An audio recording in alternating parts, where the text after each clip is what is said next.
Sismologia esotérica, a vinda do Filho do Homem. Mateus capítulo 24, versículos 29 a 31. As religiões instituídas pelos guias da evolução foram dadas à humanidade com a finalidade de atender suas necessidades espirituais e psicológicas. Para bem compreendê-las, é necessário examiná-las sob dois aspectos distintos. Embora seus objetivos comuns sejam de elevar os homens mentalmente e moralmente, seus métodos diferem amplamente de acordo com o nível evolutivo de cada hemisfério e raça. O primeiro aspecto de uma religião é popular e exotérico.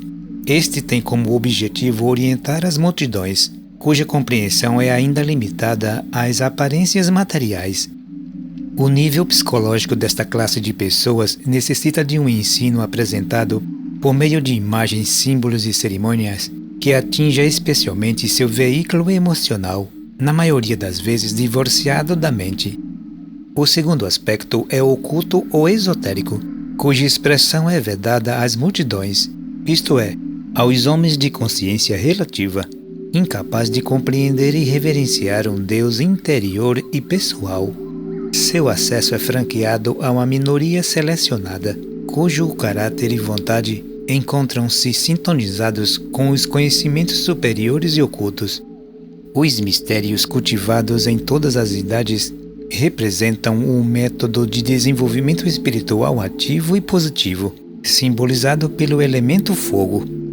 Este método propõe-se a atender os homens e mulheres mais evoluídos que não se satisfazem com as explicações dadas pelos guias das religiões populares.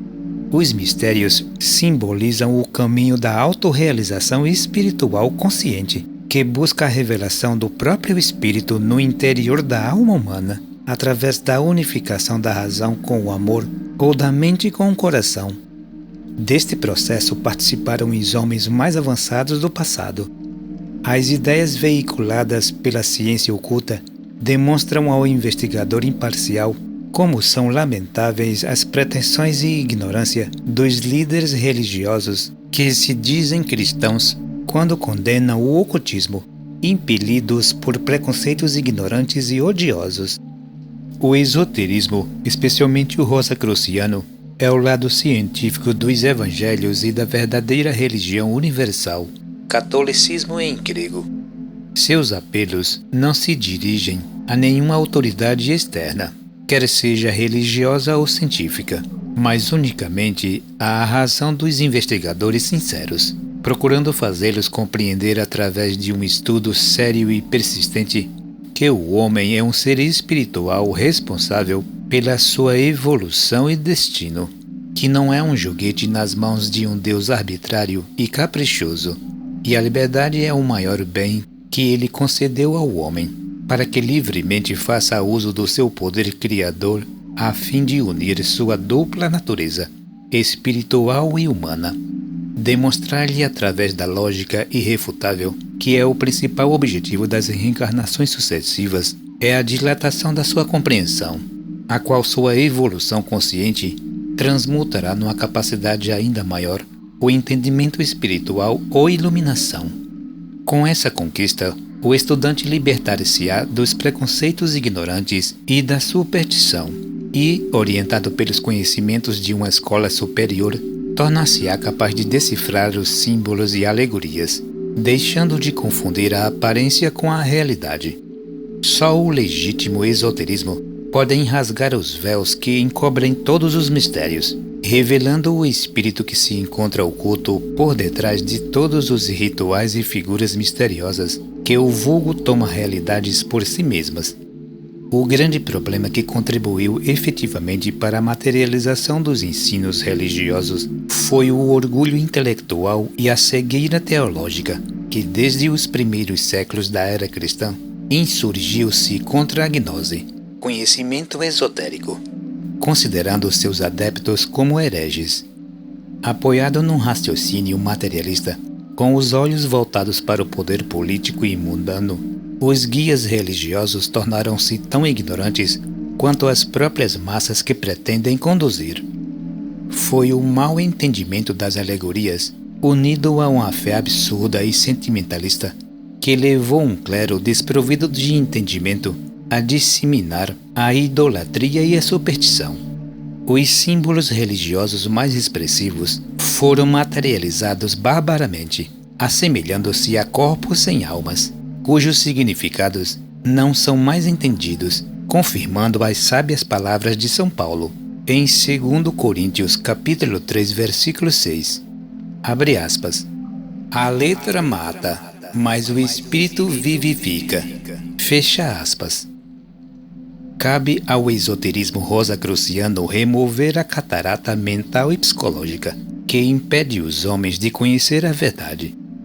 A mente foi dada ao homem no último terço da época Atlante durante o período terrestre. Logo, encontra-se na fase mineral do seu desenvolvimento, por ter sido implantada numa fase em que todas as forças espirituais chegam à cristalização. Nessas condições, é natural que o homem encontre grandes dificuldades em raciocinar abstratamente, revelando uma tendência muito acentuada para o raciocínio concreto ou materialista.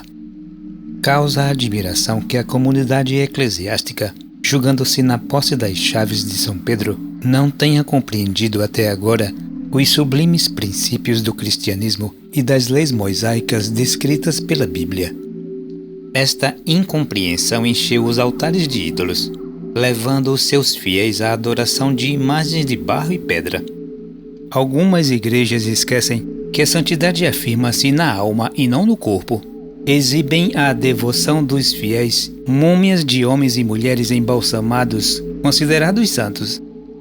Com a decadência dos guias religiosos, os fiéis desorientados entregam-se à superstição e ao fanatismo mais deplorável. A fé cega usurpou o lugar da fé inteligente, e as ideias espirituais mais refinadas foram grosseiramente adulteradas e usadas como meios de exploração de massas, contribuindo largamente para a conquista de riquezas e poder mundano. Esse preâmbulo ajudará o leitor a entender melhor a passagem evangélica que examinaremos a seguir. Recomendamos ao interessado que examine atentamente todo o capítulo 24 do Evangelho de Mateus, para que se torne mais fácil a compreensão. O estudo da parábola da vinda do Filho do Homem pode parecer estranho a alguns estudantes se for entendido ao pé da letra, como é hábito da mentalidade mundana e intelectual dos escribas e fariseus de todos os tempos. Daí a razão da introdução para que não se venha cair no mesmo erro. Nesta passagem, Cristo faz referência a guerras, fome, terremotos, etc., assim como ao aparecimento de falsos mestres e falsos profetas que enganariam a muitos. Não duvidamos absolutamente da palavra do Salvador, pois muita coisa relacionada com a profecia já aconteceu e está acontecendo ainda. Uma simples retrospecção da história da humanidade fará ver que ela é marcada pela violência, ódios e desencontros de toda a ordem. Portanto, não devemos surpreender se o futuro trouxer novos confrontos entre as nações e talvez nos desastres sísmicos. Também é comum nos tempos atuais o aparecimento de figuras exóticas e astuciosas prevendo o fim do mundo e identificando-se a si mesmos como reencarnações do Espírito de Cristo. É claro que eles não passam de expressões inconscientes da astúcia e da loucura, tentando em vista interesses inconfessáveis muito mais importantes do que apenas a salvação das pobres almas humanas. O mundo está cheio de salvadores desta espécie, e a maioria deles arquimilionários, donos de verdadeiros impérios religiosos ou filosóficos. O mundo já passou por muitos cataclismos. O continente lemúrico foi destruído pelas erupções vulcânicas. A Atlântida foi submersa nas águas do dilúvio. E toda vez que houver uma necessidade de ordem evolutiva a ser atendida, a Terra modificar-se-á, no sentido de proporcionar à humanidade um ambiente adequado ao seu desenvolvimento. É preciso não esquecer que os cataclismos só podem atingir as formas materiais, não os espíritos que as animam. Voltamos a enfatizar que os evangelhos não foram escritos para profetizar fatos de ordem material. O esquecimento dessa verdade poderia conduzir o estudante a lastimáveis enganos e desvios de raciocínio. É preciso considerar que Deus não destruiria a escola, mundo, que Ele mesmo fundou e organizou, impossibilitando a humanidade de completar seu desenvolvimento anímico. Há uma ideia generalizada, especialmente nos meios religiosos, de que o mundo poderá acabar algum dia. Já foram marcadas inclusive várias datas para esse trágico acontecimento. Felizmente todas elas falharam, como não poderia deixar de ser. A ideia do fim do mundo foi tirada dos evangelhos, porém eles não se referem à destruição do planeta como imaginam algumas mentes desequilibradas. O Apocalipse, livro que descreve alegoricamente os mistérios da iniciação cristã, também faz referências a esses fenômenos sísmicos, contribuindo para que seu nome passasse a ser considerado pela mentalidade mundana como sinônimo de tragédia ou destruição. Ideia, aliás, totalmente gratuita e infundada. É verdade que esse livro misterioso é a expressão de uma profecia. Todavia, nada tem a ver com os possíveis cataclismos que poderão ocorrer no mundo material. O fenômeno a que se refere é interno e espiritual, cumprir-se-á integral e individualmente, através de todo o candidato qualificado, antes do seu ingresso nos mundos espirituais pelos portais da iniciação. Segundo a lei da analogia, o que está em cima é semelhante ao que está embaixo, assim como o que está embaixo é semelhante ao que está em cima. Chega-se a compreender que a Terra e o homem que nela evolui são manifestações ou materializações de ideias divinas. Sendo assim, é natural que os fenômenos sísmicos que acontecem no planeta, promovendo as necessárias transformações, deverão ocorrer necessariamente na Terra particular do homem, o corpo físico, em resposta à aplicação de um método especializado sobre si mesmos, dirigido pela sua consciência e vontade, como é em cima assim embaixo. São as forças interiores, despertadas e postas em movimento pelo legítimo método cristão, que removem as cristalizações mentais e psicológicas, dando lugar a um novo estado anímico, através do qual o homem elevar-se-á às alturas espirituais. Vejamos o que diz o Evangelho segundo Mateus a respeito desses acontecimentos interiores. A vinda do Filho do Homem. Mateus, capítulo 24, versículos 29 a 31. Logo em seguida, à tribulação daqueles dias, o sol escurecerá, a lua dará sua claridade, as estrelas cairão do firmamento e os poderes do céu serão abalados. Então aparecerá no céu o sinal do Filho do Homem.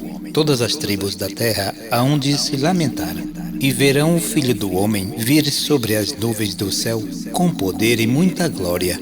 E ele enviará os seus anjos com grande clangor de trombeta, os quais reunirão seus escolhidos dos seus quatro ventos de uma a outra extremidade dos céus. Palavras-chave: a tribulação, o sol e a lua, as estrelas e os poderes do céu, as nações ou tribos da terra, os anjos, a trombeta e os quatro ventos. A tribulação corresponde ao período preparatório que precede a iluminação e a iniciação. É comum aos aspirantes à vida superior fazer menção a uma luta interior travada entre a consciência que se desperta e os impulsos inferiores e mecânicos do antigo nível psicológico. Essa luta é comum a todo aspirante quando ingressa no caminho superior, fazendo-lhe sentir a força negativa de alguns hábitos arraigados, de desejos inferiores e tendências pervertidas, os quais se revoltam brutalmente contra a nova direção adotada pelo aspirante. Num homem comum de consciência relativa, essa luta praticamente não existe, já que é um instrumento dócil e obediente, por meio do qual os impulsos negativos das suas emoções encontram expressão sem qualquer objeção de sua parte. O homem natural não é um ser livre e independente, como costuma jactar-se. Essa pretensa liberdade, infelizmente, só existe na sua fantasia. O que ele entende por liberdade é sua entrega a toda sorte de prazeres, vícios e vaidades, que acabam por lhe arruinar a saúde e a consciência. Não é difícil notar que o nível psicológico e mental da grande maioria das pessoas é materialista e limitado, no qual é quase impossível vislumbrar algo superior e espiritual, e que não possua um ranço de egoísmo. Com a consciência enfocada nas regiões repulsivas do seu corpo de desejos, o homem perde a noção da realidade, mergulha num mundo de sonho e fantasias que o levará cedo ou mais tarde a amargas desilusões. Os evangelhos consideram o homem deste nível psicológico como morto, referindo-se a ele como uma frase bastante significativa. Abre aspas. Ele, Deus, não é o Deus de mortos, e sim de vivos. Fecha aspas. Mateus, capítulo 22, versículo 32. O estudante não deveria entristecer-se por causa dessa luta interior. Pelo contrário, deveria alegrar-se. Um confronto só existe quando duas facções disputam o controle de algo que julgam valioso. Ninguém luta pela conquista do nada. Ao tomar conhecimento de si mesmo, o estudante vê-se impelido a declarar guerra aos elementos mentais e emocionais negativos que se apossaram de sua consciência, submetendo-a a uma condição humilhante de escravidão e passividade. A reação contínua a esses assaltos chamados de tentações permitir-lhe-á não só dominá-los, como reverter essa situação mediante a criação de elementos positivos, contrários aos primeiros. Que essa luta seja necessária é compreensível e pode até ser explicada desde um ponto de vista científico, pois toda ação provoca uma reação em sentido contrário, proporcional e justa. A classificação anímica depende de merecimento, e, para conquistá-lo, é necessário realizar um esforço consciente e persistente para vencer uma condição psicológica profundamente enraizada na alma humana. Eis porquê dessas reações violentas. O caminho que conduz o aspirante à vida eterna exige dedicação, sacrifício e coragem. O que é necessário sacrificar? É claro que Deus não pediria ao homem que sacrificasse aquilo que é bom e justo, ou que vivesse uma vida de tristezas sem amor e estímulos para progredir espiritualmente. Nem mesmo obrigá-lo-ia a isolar-se numa gruta, numa selva ou num monasteiro, afastado completamente do convívio humano para poder conquistar a eternidade. Deus é amor, disse o apóstolo amado, e nós acrescentamos que ele também é alegria e entusiasmo. O sacrifício esperado do homem é aquele que libertará das más ideias e maus sentimentos, tornando-o capaz de dominar os impulsos emocionais repulsivos e negativos para submeter sua personalidade mundana ao poder do espírito. Tudo mais não passa de sofismas ou pesadelos produzidos pelo mau entendimento das leis de Deus. Outra questão importante que há de ser considerada com muita atenção é que a luta interior prova ao estudante que a sua consciência está viva e atuante. De outra forma, ela não existiria. A tribulação não poderia ser exterior nem coletiva, e o candidato deverá vivê-la com plena consciência. Todo verdadeiro aspirante terá que enfrentar e vencer um dia seus monstros particulares que a ignorância do passado trouxe à existência, antes que o sinal do Filho do Homem, intuição, manifeste-se no céu interior. Este sinal é precedido por uma série de fenômenos psicológicos ocasionado pelo trabalho especializado sobre si mesmo, a tribulação. O Sol e a Lua. O Sol e a Lua simbolizam as duas forças básicas que sustentam a constituição terrestre do homem, através do corpo vital, ou etérico. As forças solares atuam por intermédio do polo positivo de cada éter, e as lunares por intermédio do negativo. O Sol também simboliza a mente ou foco, através do qual o espírito humano toma consciência do mundo físico, permitindo-lhe viver as mais variadas experiências em cada vida. Será também por meio da inversão desse foco mental que ele tomará consciência do seu mundo interior.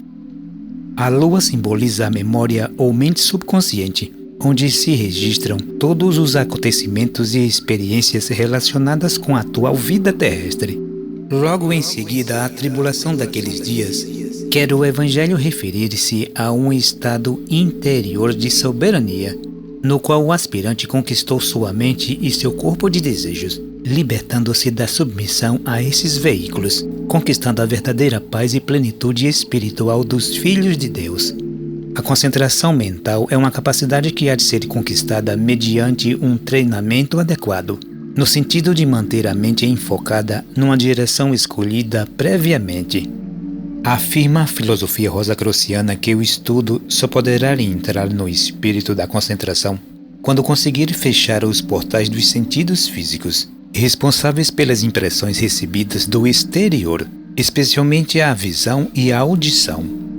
A focalização da mente no mundo interior subjetivo, se for feita persistentemente, despertará com o decorrer do tempo os centros espirituais de percepção do corpo de desejos, chakras, que passarão a lhe trazer informações novas não captadas anteriormente, devido à direção dada ao foco mental, que está continuamente dirigido para o exterior. Fechar esse foco exterior ou escurecê-lo é o que querem significar os evangelhos quando fazem menção ao sol escurecido e à lua que não dará a sua claridade. É importante notar que não se trata de eliminar a luz solar, a mente, mas apenas dirigi-las para outro extremo, o mundo interno. Essa condição especialíssima só é alcançada escurecendo um lado e iluminando o outro. A lei da analogia oferece uma chave preciosa para o entendimento desta questão, quando se considera o fenômeno terrestre produzido pelo movimento de rotação da Terra em redor do seu eixo. Quando é dia num hemisfério, é noite no outro. Da mesma forma, quando o hemisfério exterior do homem é obscurecido, o interior poderá iluminar-se. Uma vez alcançado este estado interno de total concentração, tem início o transe sagrado, ou êxtase, manteia em grego, no qual o neófito se abstrai completamente do mundo exterior e da memória das experiências proporcionadas pelos sentidos. A lua não dará sua claridade, entrando conscientemente no seu mundo interior microcósmico, simbolizado pelo céu. As estrelas e os poderes do céu são as divinas hierarquias que encontram expressão através dos 12 signos do zodíaco, constelações de estrelas. No conceito Rosacruz do Cosmos, é apresentado um resumo admirável a respeito das atividades desses seres na criação dos vários veículos humanos, cujo resultado culminou com o surgimento da consciência. Algumas dessas hierarquias estão ainda em atividade na atual fase da evolução. Ao manifestar-se no aspirante os sinais do Filho do Homem, espírito de vida, as 12 forças que se combinaram para que a consciência viesse à existência são abaladas. Sofre uma transformação radical sob a influência regeneradora do Espírito Santo, isto é, pela ação vivificante da força criadora, Paracletos em grego, sabiamente acumulada e direcionada para o cérebro através dos nadis, Ida e Pingala da coluna vertebral, dirigida pelo poder da vontade concentrada da mente. Por meio desse processo, o mundo psicológico e até mesmo a natureza física são renovados.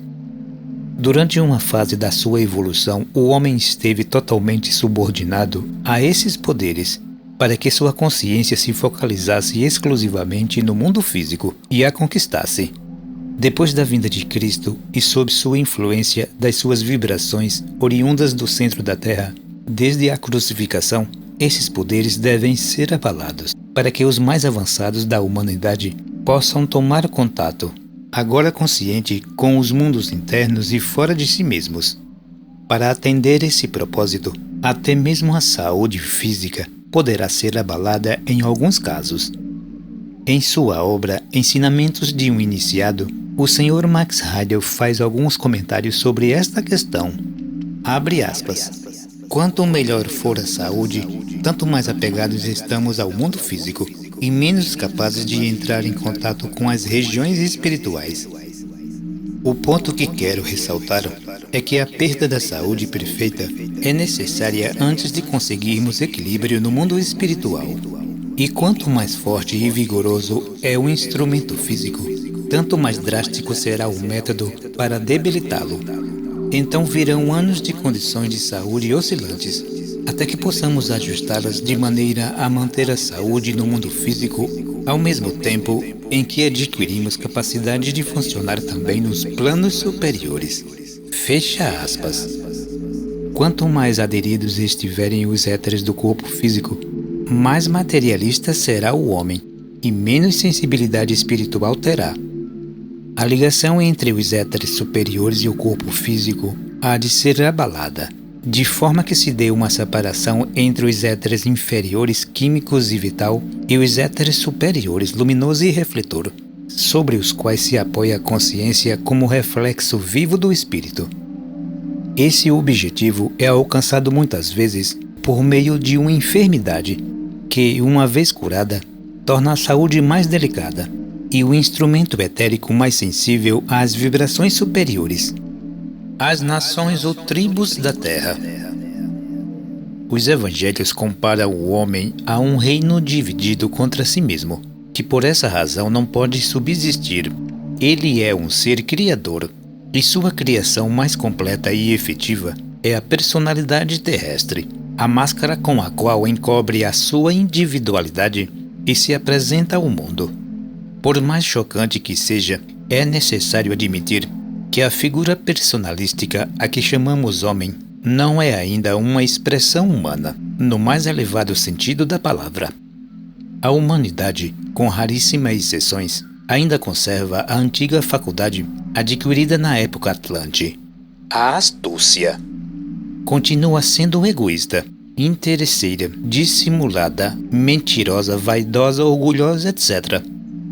A mente concreta do homem relativo, mesmo a do mais culto, continua ligado ao corpo de desejos inferior, produzindo como consequência um estado anímico repulsivo, que no melhor dos casos é dissimulado pela educação recebida na infância, que semelhante a um túnel verniz encobre uma realidade muito diferente.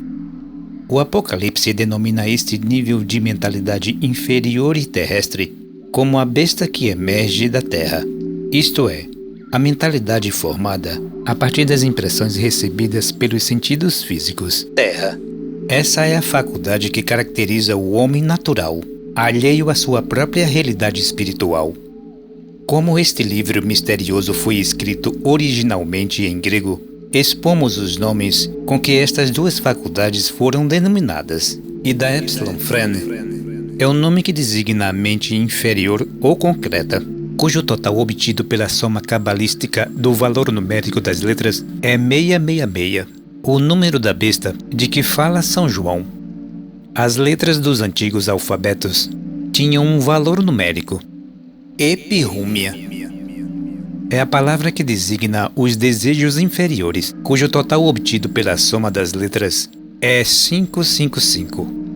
Este nível emocional negativo é simbolizado pelo dragão vermelho. A mente focalizada no mundo material sem direção superior criou a fantasia, rameira, expressão inferior da imaginação, que unida ao desejo, expressão inferior da vontade, deu existência ao personalismo orgulhoso e arrogante, constituído por uma maldição de elementos psíquicos divergentes e contraditórios entre si, impelindo o homem à prática dos atos mais absurdos. Convém que o estudante note em si mesmo que cada um desses elementos, ou grupo deles, representa um interesse muito particular, que a qualquer momento ou em circunstâncias especiais pode chocar-se com outro que representa um interesse contrário, e assim sucessivamente. No homem comum e sensorial, não existe um centro único de comando que dirige a sua vida. Ele é um reino dividido em que todos os súditos mandam, quando por alguns momentos ocupam ou dominam seu centro consciente. Este estado psicológico fragmentado, sem comando central, é denunciado pelos evangelhos na passagem em que Cristo pergunta ao endemoniado Geraseno: "Qual é o seu nome?" Respondeu ele: Legião é o meu nome, porque somos muitos. Marcos, capítulo 5, versículo 9. As nações ou tribos da terra simbolizam essas criações psíquicas, que nada têm a ver com as nações geográficas. Os ensinos esotéricos dos evangelhos as denominam da terra, por procederem das impressões materiais transportadas pelos 5 sentidos físicos, por meio dos quais a consciência relativa do homem obtém informações. É lógico supor-se que nem todas essas criações psíquicas são repulsivas e inferiores. Entre elas encontram-se muitas, que, embora não possam ser consideradas como espirituais, constituem os ideais mais elevados do homem terrestre, expressando-se por meio de filantropia, ciências, artes em geral, cultura, etc. Apesar de que, em todos eles, nota-se uma boa dose de egoísmo e vaidade. O método cristão compreende 3 etapas distintas. 1. Batismo, ou preparação, que corresponde à primeira região superior do corpo de desejos, conhecida sob o nome de vida anímica. 2. Iluminação, ou entendimento espiritual, que corresponde à segunda região superior do corpo de desejos, conhecida sob o nome de luz anímica.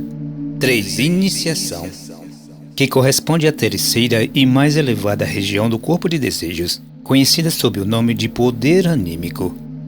No período de preparação, batismo, o estudante deve se esforçar no sentido de conquistar sua humanização através da tomada de consciência do terceiro aspecto do seu espírito, o humano ou terceiro logos, que se encontra apoiado sobre a mente abstrata, com suas 2 polaridades criadoras, a vontade e a imaginação. A primeira é simbolizada por José e a segunda por Maria. É de suma importância compreender que antes do estudante transformar-se num super-homem, espírito de vida, deve converter-se num homem, no sentido mais elevado da palavra. Não há outro caminho. É indispensável que aprenda a ser um homem ou uma mulher de verdade, e não apenas um remendo vulgar. O que é um homem ou uma mulher no verdadeiro sentido do termo? São aqueles que aprenderam a pensar, tendo a verdade por fundamento. São os que romperam sua identificação com o mundo e o corpo, conquistando o domínio dos seus pensamentos e das suas emoções.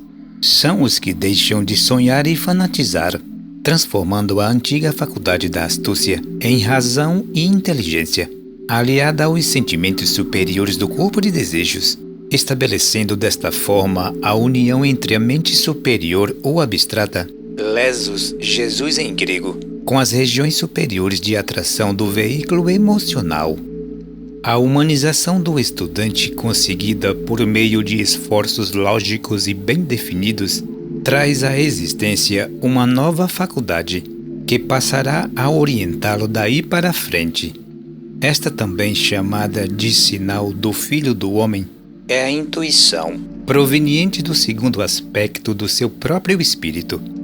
Entretanto, essa capacidade mais elevada não poderia estabelecer-se se não fosse precedida pelo aspecto humano ou racional, aquele que pode estabelecer o centro de comando único, ao qual os elementos psíquicos melhores, os que se lamentam, devem subordinar-se.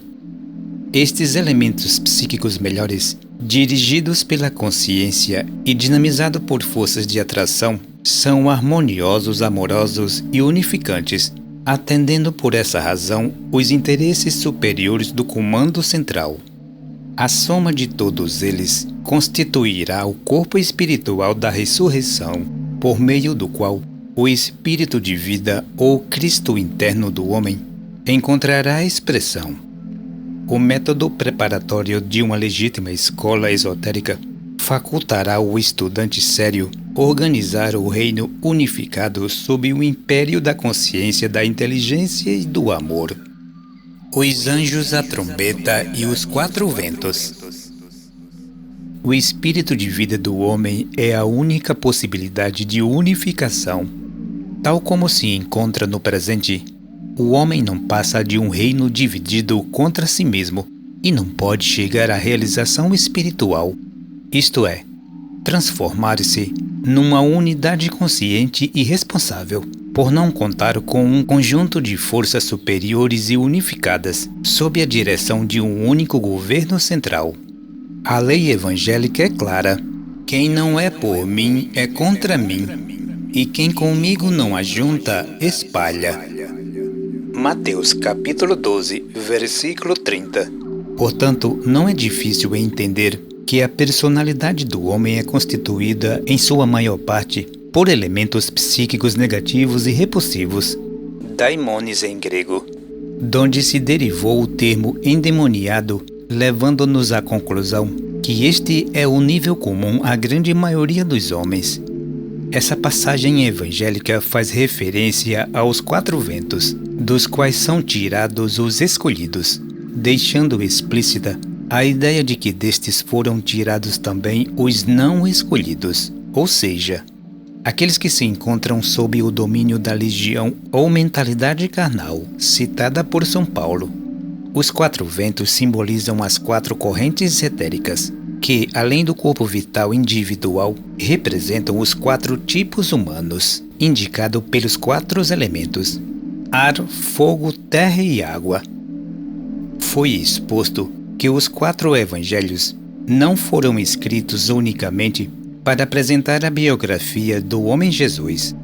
Eles são expressões dos ensinamentos de 4 grandes escolas iniciáticas, especialmente adaptadas a cada um dos 4 tipos ou temperamentos humanos, apresentados na seguinte ordem: Evangelhos: Mateus, Marcos, Lucas e João. Éteres: refletor luminoso, químico e vital. Elementos: ar, fogo, terra e água. Temperamentos: nervoso, sanguíneo, bilioso e linfático. Signos: aquário, leão, touro e águia. A edificação do homem novo realiza-se por meio de uma educação apropriada. Ao aproximar-se do esoterismo, o estudante recebe uma série de ensinamentos e exercícios que, uma vez aplicados sobre si mesmo, reorganiza-o interiormente, substituindo a antiga psicologia pela nova. Esses exercícios se realizam por meio de certas fórmulas especiais e orações, que não são mais do que exteriorizações de ideias especializadas. Estas, projetadas pelo som e pelo ritmo, símbolo da palavra e dos sentimentos superiores, devem ser lançadas no mundo exterior por meio da laringe, simbolizada pela trombeta ou vibração sonora. A palavra emite um som ao ser pronunciada, e este está intimamente relacionado com o pensamento que se revela ou se exterioriza através da laringe. O poder vibratório do som cria no seu respectivo plano os elementos psíquicos superiores ou anjos, que constituirão o traje dourado de núpcias, o reino unificado sob a direção do Filho do Homem, consciência iluminada pelo Espírito. É por essa razão que São Paulo aconselha o candidato a orar sem cessar. 1 Tessalonicenses capítulo 5, versículo 17. A ideia do traje dourado de núpcias está representada em muitas pinturas dos mestres renascentistas, nas quais a aura dourada e da Epsilon Doxa, em grego, ou glória, de alguns santos, é formada por uma multidão de cabeças de anjos alados, simbolizando os elementos psíquicos superiores, criados por meio do serviço nobre e desinteressado, que hão de nortear as ações do verdadeiro discípulo. Antes de encerrar este capítulo, chamamos a atenção do leitor para alguns pontos que consideramos fundamentais. A descrição destes acontecimentos superiores, encobertos sutilmente nos Evangelhos de Cristo, deve servir de estímulo ao legítimo estudante e não de motivos para especulações intelectuais e filosóficas, que não levam a realização espiritual alguma. O mundo nunca esteve tão cheio de teorias espiritualistas como ultimamente. Há uma quantidade imensa de opiniões gratuitas e absurdas, apresentadas nas várias obras que se dizem esotéricas, contrariando até mesmo os ensinos elevados apresentados pela excelsa escola dos Rosacruzes. Não é nosso intuito eliminar sonhos e fantasias espiritualistas nas mentes dos nossos eleitores, Não é isso que aprendemos com os evangelhos e com o nosso instrutor maior, o Sr. Max Heidel. Acreditamos como Eliphas Levi, que para ser é preciso fazer. Não seria justo nem racional esperar pela colheita de uma sementeira não colhida. Por outro lado, o acontecimento de meias-verdades é sempre perigoso. É comum nos meios esotéricos e rosacrucianos torcer e distorcer os ensinos superiores, visando ajustá-los a pontos de vista pessoais e preconcebidos de pessoas e mestres e mestras que se arvoram em guias inconscientes e irresponsáveis, pretendendo conduzir os estudantes desprevenidos. Diz um velho ditado que uma longa caminhada começa com o primeiro passo. Este ditado é sábio e deveria ser aplicado na prática do espiritualismo. A preparação sincera e inteligente, a qual compreende o estudo e a prática, é o primeiro passo indispensável que todo estudante sincero deverá dar. Se for capaz de dá-lo, o Divino Espírito que habita em seu interior dará outro em sua direção. É bom ter presente na mente de que toda ação provoca uma reação em sentido contrário. Para que o Pai, Espírito, venha ao encontro do Filho, homem, é imprescindível que este caia em si, isto é, tome consciência da mentira habitual em que vive, que pare de enganar-se. É preciso erguer-se no nível psicológico simbolizado pelo guarda dos porcos, descrito na parábola do filho pródigo, Lucas capítulo 15, versículos de 11 a 32, e pôr-se a caminho da casa do Pai. Este há de ser a inspiração suprema de todo verdadeiro aspirante à vida superior.